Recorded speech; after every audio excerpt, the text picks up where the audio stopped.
was a passenger in the car, came in on home from Orange and K's out from Forbes, just went off the side of the road and hit a gum tree. And it took about an hour and a half to get me out of the car.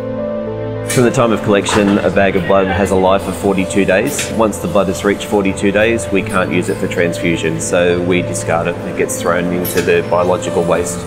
The transfusion clinical stream is the only way that we're able to standardise practices across New South Wales and provide a consistent and effective transfusion service. The big focus initially was at wastage. That was something that we identified was not uniform across the state. There were some sites that had a lot higher wastage than others. So we started to put in processes whereby the smaller laboratories could transfer blood back to their parent laboratory, and that enabled that larger laboratory or that larger hospital to transfuse the blood. As part of the clinical stream, we were able to network, and we located a type of esky that will keep the blood at a standard temperature for a lot longer.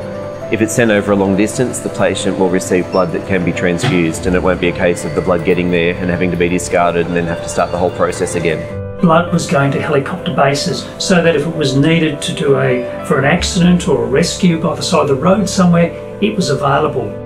And I was losing a lot of blood and another hour to stabilise me before the helicopter service picked me up and flew me from the roadside straight through to Orange. But as time has gone by, benchmarks have been established by the National Blood Authority.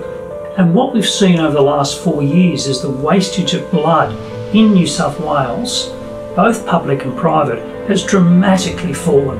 And that same model is now being rolled out across the state. And we really take a lot of responsibility for how much blood should be stocked at the regional labs and to ensure it rotates to our large laboratories. And it should be recognised that we've got a significant reduction in wastage, but that does take time.